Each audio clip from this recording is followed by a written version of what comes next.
Hello everyone, welcome back to the Benjamin Cure Show, the best place for the best takes. I, of course, am Benjamin Cure. Welcome back for another episode. So we had some excellent sporting action this weekend, postseason football, some regular season NBA action.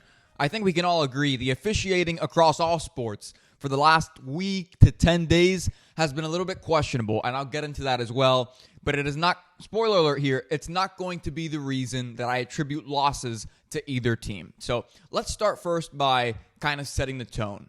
There's, for the most part, two different kinds of broadcasters. There's two different sides of the pendulum. There's the guys and gals who live by the box score. Whatever the numbers are, they live by that. They're not going to stray from that. They are very much so statistical hogs. That's the only thing they care about. Nothing that they see with their own two eyes can tell them, hey, this is any different than the way the stats are portraying it. Then you have the other side, which is your storytellers, your guys and gals who really watch the tape. That's all they really do. And even if the stats go against whatever they think they're seeing, they're going to stick to what their own two eyes tell them.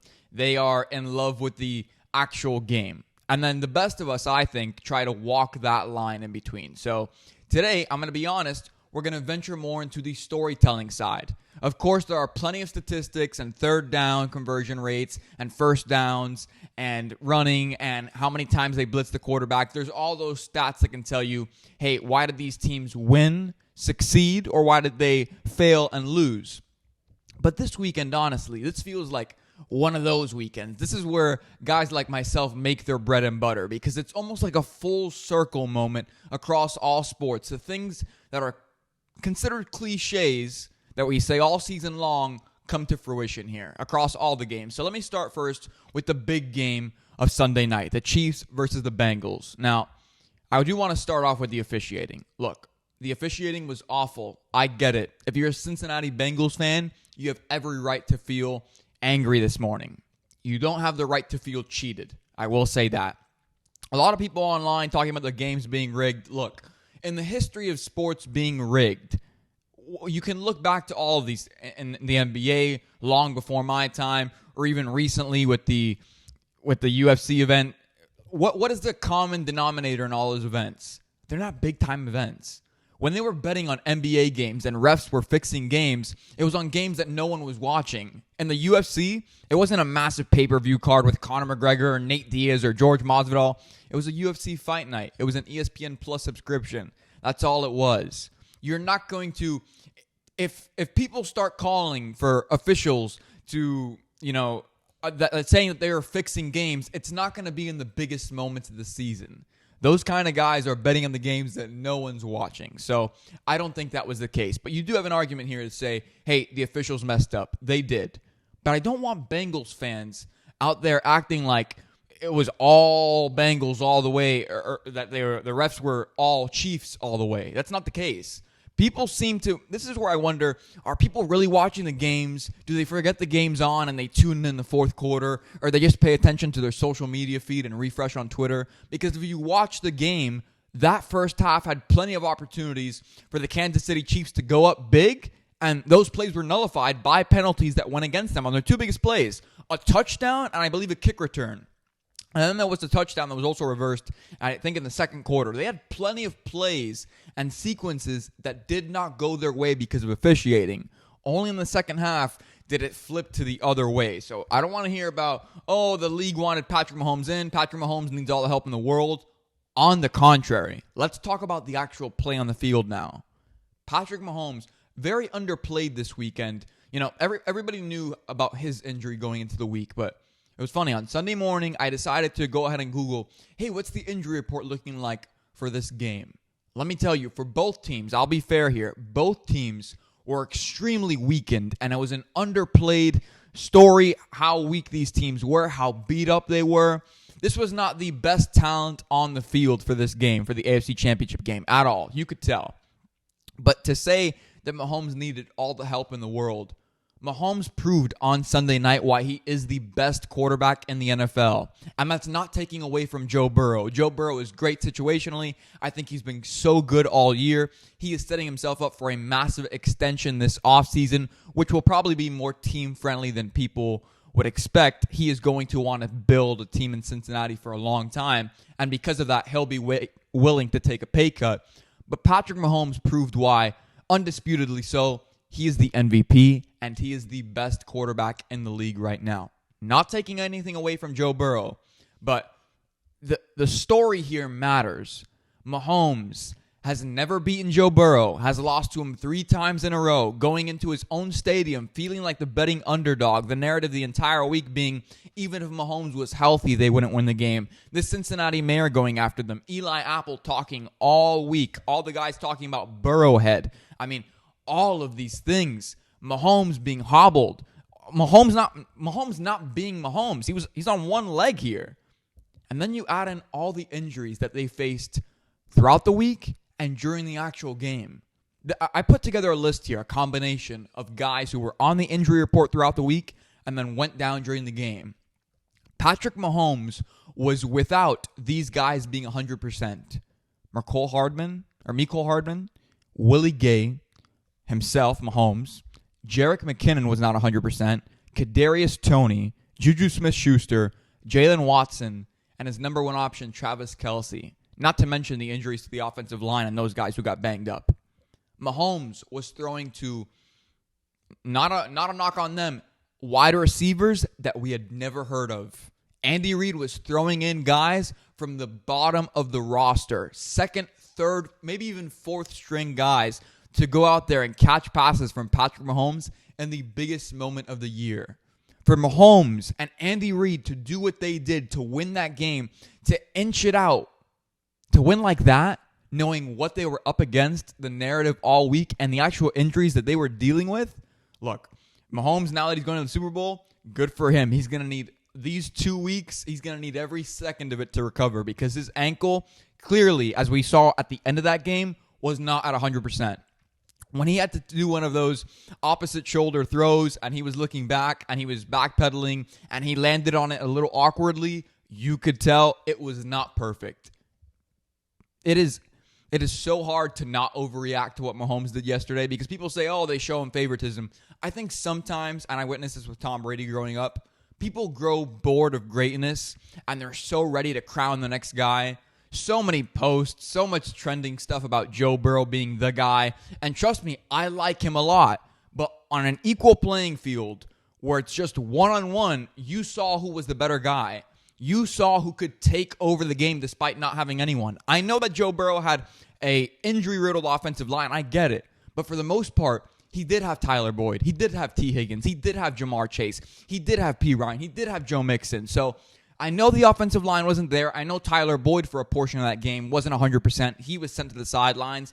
But Burrow, with all the help in the world, couldn't get it done versus Mahomes, who was playing with backups, who was playing with guys who had probably been on the practice squad at some point this season. He was playing with literal nobodies. And that's not a knock on the guys, but I had no idea who some of those wide receivers were.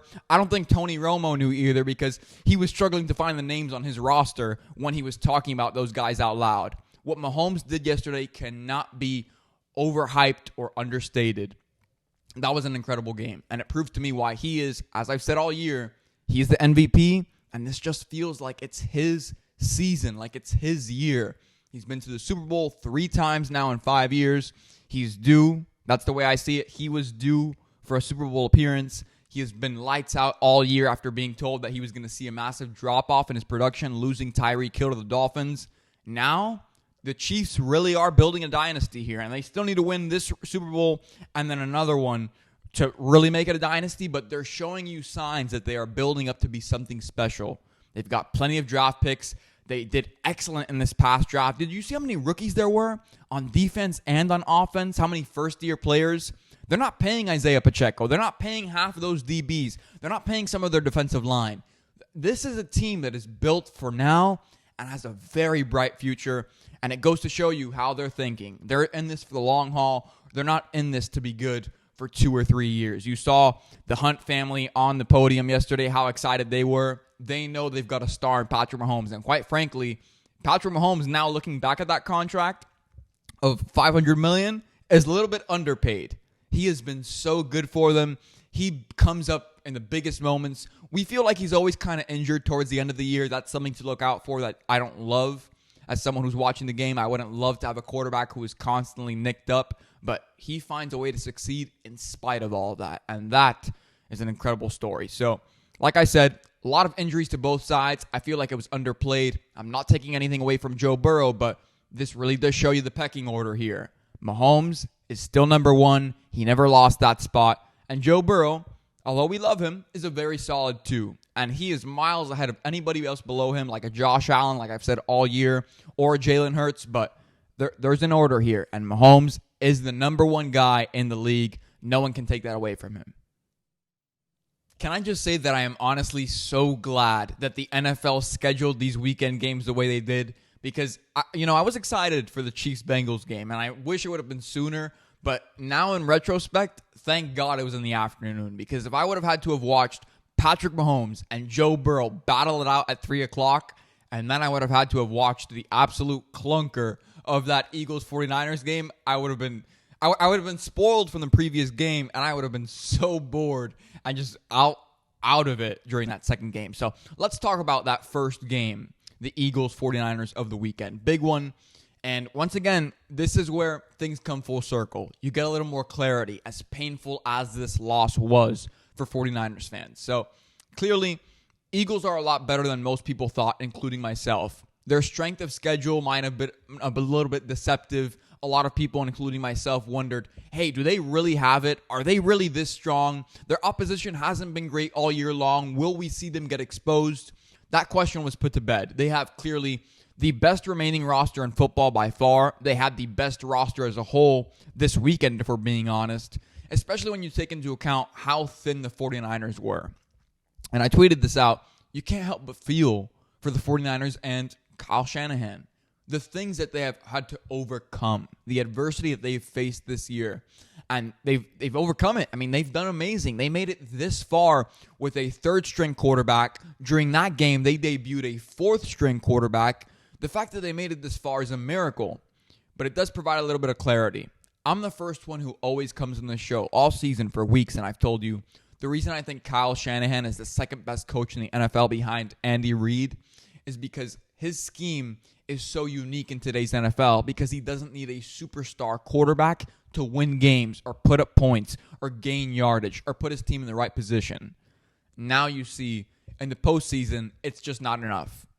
This puts an end to the, not myth, but the fairy tale that we kind of all live throughout every single season with Kyle Shanahan thinking, is there still room for the mediocre quarterbacks in this? There's not. As you can see, there's not. 4 incredible quarterbacks this weekend, except for Brock Purdy. Young guy, you love the story, but let's be honest here. We'd seen moments where, as hot as he was and as great and as much momentum as that team had, he was playing 50-50 football, and I talked about this last week. He would have sequences in the postseason where he looked really nervous to start off the game, and eventually he'd find his footing, but there was, every other play or every 3 plays where he'd look off. He would look disoriented, he couldn't quite make his reads fast enough, and he looked like the blitz and the pressure was affecting him.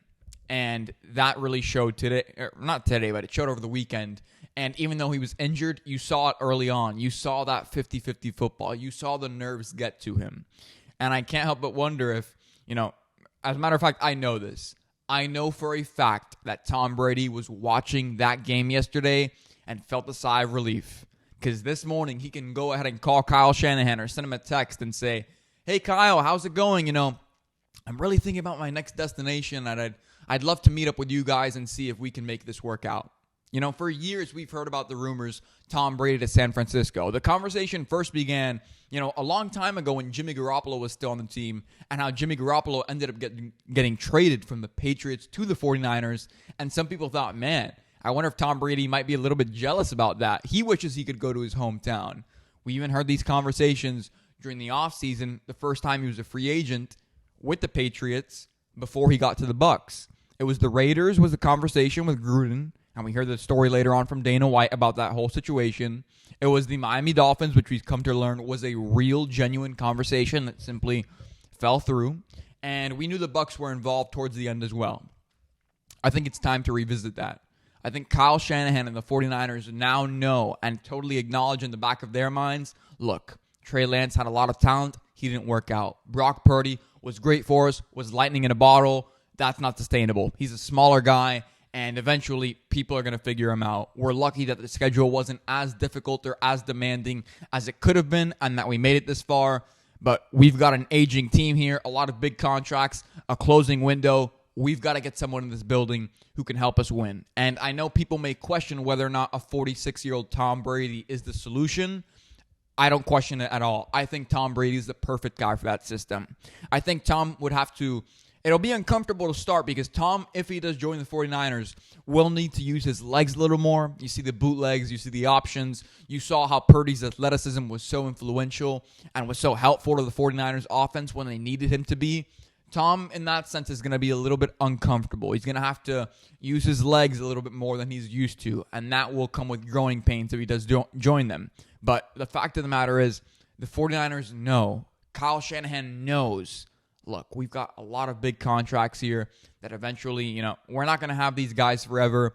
This is our window, and we loved Jimmy Garoppolo when he was with us. We appreciated what Trey Lance showed us. We really appreciated what Brock Purdy showed us in this small amount of time, this lightning in a bottle.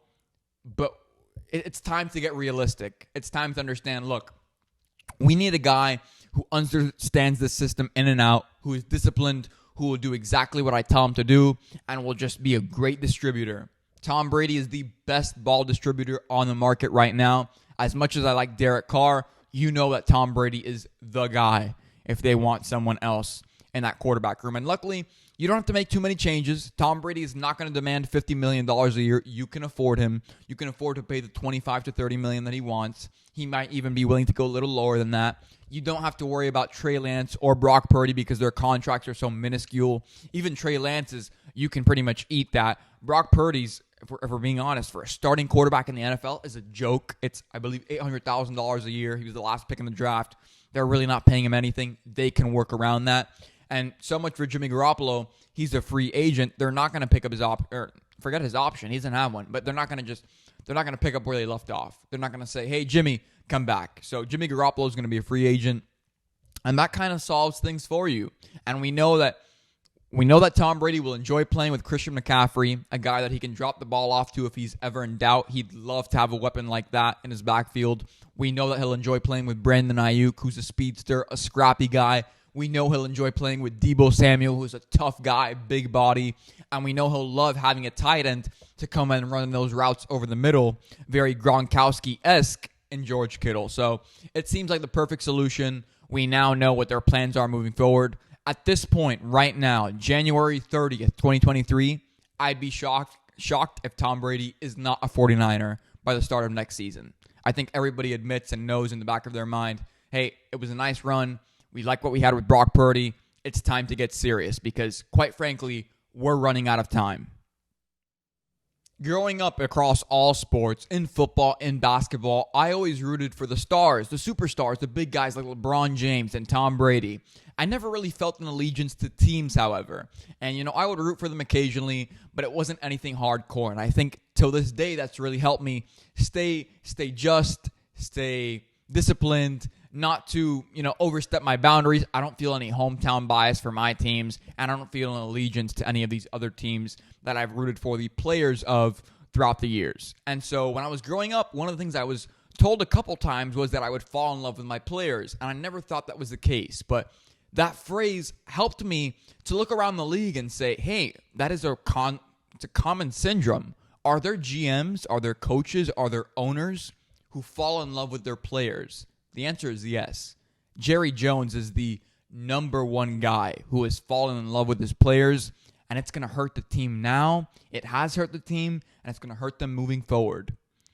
Jerry Jones, as the GM, as the guy who makes the calls, is in a detrimental situation since he is making those calls because he falls in love with his players. He fell in love with the idea of having an excellent run game spearheaded by Ezekiel Elliott. He thought by giving Zeke that big contract that it would be sustainable when history taught you clearly it would not be sustainable. Running backs with those massive contracts usually fall off. The running back usually wins that deal, not the team. And also statistics that were all out there that in today's day and age, you don't need an elite top 10 or top 5 running game to make it to the Super Bowl or win it. It's just not the case. It's not needed. And Jerry ignored those statistics and the writing on the wall, really, because he fell in love with the idea of having Ezekiel Elliott. Next year's cap hit for Dak Prescott, it's going to be awful. And the Cowboys situation is only going to get tighter and worse when it comes to cap restraints. Jerry fell in love with Dak and the idea of having this quarterback, this dual threat guy who could lead them to the promised land after so many years of not being able to have extended success in the postseason. And maybe he could be the guy when the writing was on the wall that he clearly was not the guy. He's not an overcomer. He's a facilitator, but he's not someone who's going to elevate everyone around him, and he's not someone who can overcome his circumstances. He can't overcome not having a run game. He can't overcome not having weapons on the perimeter like an Amari Cooper. So, what's the problem for the Cowboys now? What's the reason they fired over the weekend Kellen Moore?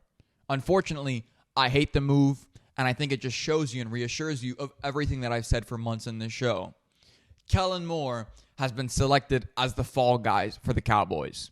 Jerry has fallen too hard for the guys like Dak Prescott and Ezekiel Elliott and their big contracts, and he fell in love with the idea of having them on the roster and what they could be when it wasn't realistic, and quite frankly, it wasn't smart in today's NFL. You shouldn't be paying a running back that much, and you certainly should not be paying a C+, B- quarterback that much money. It's going to take away from the rest of your roster, and when you need flexibility down the stretch because you want to be a winning team, you're not going to have it.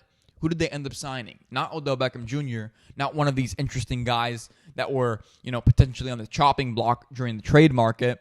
He signed T.Y. Hilton, which is an alumni of my college, actually, FIU, but, it wasn't the necessary weapon or that extra X factor that they needed in the Dallas Cowboys. He wasn't that. So, can't help but feel like this morning, the Cowboys are falling deeper and deeper into the hole that they've dug for themselves, really. Jerry Jones being in charge of everything, loving that he's in control, and just signing the wrong guys, falling in love with the wrong players, with the wrong contracts, and doing away with the wrong people. Last year, Mike McCarthy, I'm not calling for his firing now because he's kind of redeemed himself, even though he's come up short. But at the end of the day, Mike McCarthy could have been fired last year. He wasn't because Jerry has an affinity for him. Before Mike McCarthy, who was it? It was Jason Garrett, who Jerry Jones for years refused to get rid of, even though the writing was on the wall. Jerry falls in love with the wrong guys, the guys who feel like they need saving, these C+ to B- guys that he knows, or maybe he doesn't, they're not going to work out for the team long term. It's not the way to win. We've seen it with Jason Garrett, with Mike McCarthy, with Dak Prescott, with Ezekiel Elliott. We see it time and time again. And it's ruining the Cowboys franchise. And it's the reason why they have not found success in this modern era of football. And Jimmy Johnson must be laughing somewhere, publicly and privately, because he's talked about it. Jerry wanted all the power. And I think sometimes people fall very quickly out of the times. You've seen it with Bill Belichick and his defensive-first mentality. It looks ancient and really old and slow in today's NFL. You're seeing it with Jerry Jones, paying the wrong guys, committing to the wrong individuals, and to fire Kellen Moore and act like he was the problem.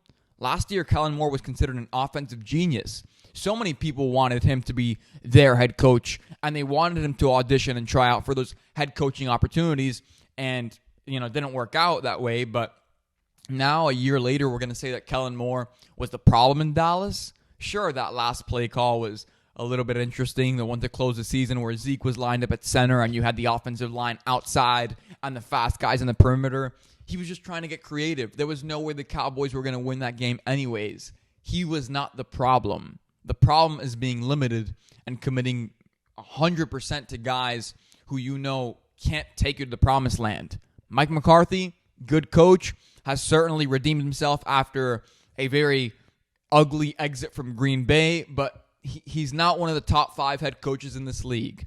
Dak Prescott is not one of the top 5 quarterbacks in this league. Ezekiel Elliott is no longer one of the top 5 running backs in this league.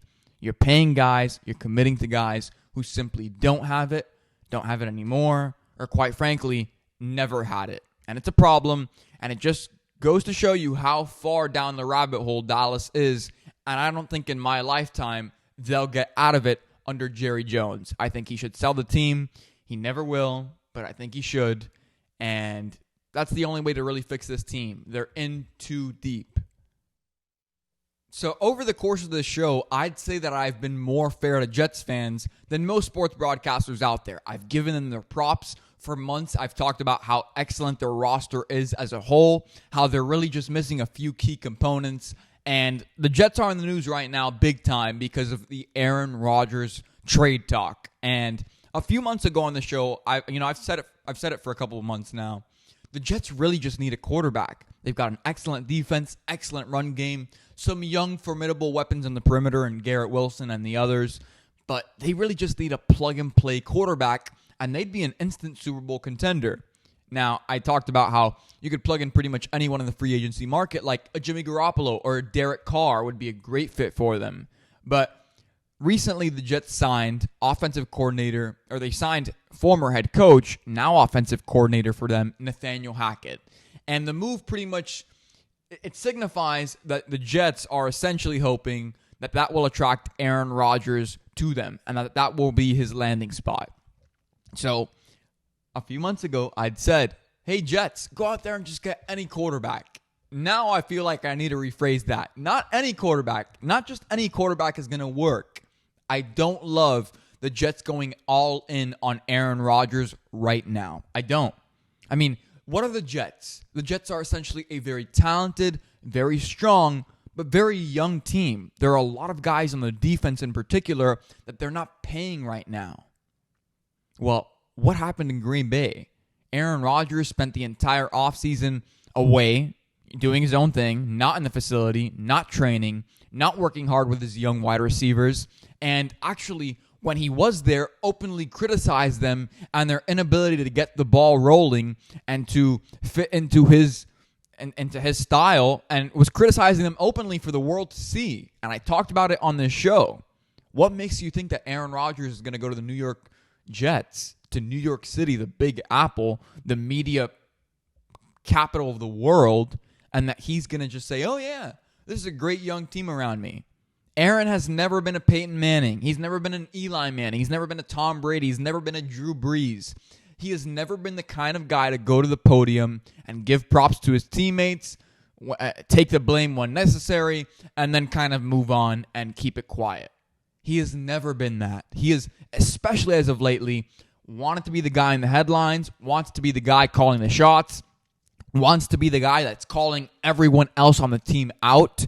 That's not what the Jets need. The Jets don't need a distraction. They need a facilitator and someone who can go in there and be a plug-and-play quarterback, who can get along with young guys, who can rally them around them and build their confidence. Aaron Rodgers literally did the opposite this past season in Green Bay. Destroyed whatever confidence the young guys had for months, didn't allow them to grow, was constantly calling them out, was rolling his eyes, was just the total opposite of what those young Packers receivers needed in order to grow. Christian Watson lost his confidence for a long time. Romeo Doubs looked shaken every time that he would have to deal with Aaron Rodgers on the sidelines. It was not a healthy or encouraging relationship at all. It was like one of the most toxic relationships I have probably ever seen on a football field. Aaron Rodgers is not the guy for the Jets to call and give up their future for. I think the best fit for the Jets is Jimmy Garoppolo in terms of quarterback play. Everyone always loves him. He's a guy's guy. Associates really well with young receivers and young talent. He is the perfect guy to put in that building. Always says the right thing at the podium. The New York media would fall in love with him. It's like the perfect fit. It makes too much sense.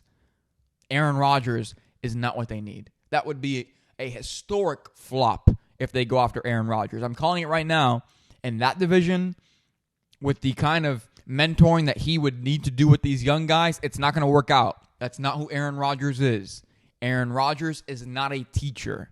I mean, he is very much so. He's got a little bit of a LeBron-like quality to him. He doesn't want to play with young guys. He's not here to teach these players how to play the game. He's there to win, and he hopes that you already know what it takes to win. He's not there to tell you or teach you, and he's going to make it known in a very uncomfortable and unwelcoming kind of style that Aaron Rodgers has. So I think it's a very bad fit. I do not think the Jets should go after him. I think Jimmy Garoppolo is the solution for now. And if that doesn't work out, Caleb Williams in 2024, baby. I've said it for months on this show. So we'll see what happens. But for the record, I am very anti this Aaron Rodgers to the Jets talk for the sake of the Jets.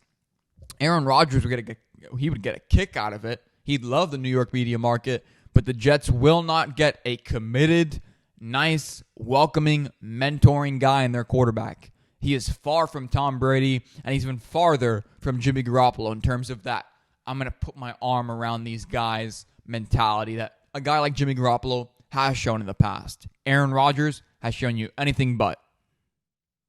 I'm going to be honest here. I think one of the best things about this show is that we are very open with each other. If you guys comment on social media, good or bad, you love my takes, you hate them, I always respond. I respond to the DMs. I stay engaged with you guys. I always am very honest on this show with my takes, what I'm right about, what I'm wrong about. Here's another moment of honesty. I am shocked that my voice is still put together today after the amount of shouting that I did at my TV yesterday for those two big games. I was a little bit out of my mind during some of those moments with the officials. I'm just glad that I am well suited to talk to you guys today. So last story here. Wanted to end with a fun one. I saw a lot of hate last week surrounding the Pro Bowl. So the Pro Bowl games are back in the NFL with a twist. It's no longer the, patty cake, guys in pads, kind of boring little session on the field. It's now a flag football tournament. It is an excellent rivalry because it's Peyton Manning and Eli Manning as the two coaches. The commercials have been hilarious for the both of them. They've really taken on the sibling AFC, NFC rivalry. It's been a lot of fun to watch, and I think it's going to be great. And so last week, I saw the front office sports post about the different diagrams and the word slips my mind now, but pretty much the renderings. The renderings is the word. The renderings of the Pro Bowl practice field. And a lot of fans said, oh, boo, this sucks. This is awful. The NFL can never get the Pro Bowl right. I'm going to be honest. Is it just me? I thought it was a really fun idea. I thought it was very cool. I loved the reduced field size. Think about it, guys. Let's be realistic here. It's going to be a flag football game, some drills, and some occasional little side games here that aren't football. So you have the extended end zone areas for the drills. You have the end zone, and you have the shortened field, which I believe is 50 yards. It's going to be a lot of fun. I always thought something like that was super cool.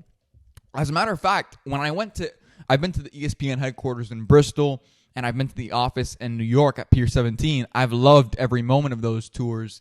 And one of the things that always caught my eye online and that I actually saw when I was in person at the Bristol headquarters in, I believe, 2020. Yeah, it was 2020, 2019. One of the things I loved the most was ESPN has this on their campus, a shortened football field. It's like 30 yards with an end zone. And they even have I want to say they have a goal post. Maybe they don't. I'm not sure. I need to look it up online, but I always thought it was very cool. Realistically, you never want to be seen by your boss playing on a playing field like that during the day, but I thought it was a very creative, very hip idea, in with the tune and the theme of sports. And for the Pro Bowl to do that, well, it's flag football, guys. It's not tackle football. We're not dealing with 100-yard fields. It's the perfect width, some nice fun colors. Looks like it's going to be very entertaining. Honestly, I do not understand the Pro Bowl hate this year. I think it's going to be very fun, and I'm looking forward to it. So with that said, with sibling rivalries over with the AFC and NFC championship taken care of, with the trade talks surrounding Aaron Rodgers, and of course, with the Cowboys conundrum of Kellen Moore, that is it for this week's episode of the Benjamin Cure Show. Hope you enjoyed. Like I've always said, you guys can engage with me on social media at Ben Cure Show, on TikTok, on Twitter, on Instagram. We're growing on all those platforms. We have really fun conversations and banter in the comment section. So even if you don't want to comment, make sure to go and check it out. I'm sure you'll have a good laugh. Until next time, I'm Benjamin Cure. I'll see you 1 week before the Super Bowl here next week. Don't miss it. We're going to have a lot of fun together. So I'll see you then.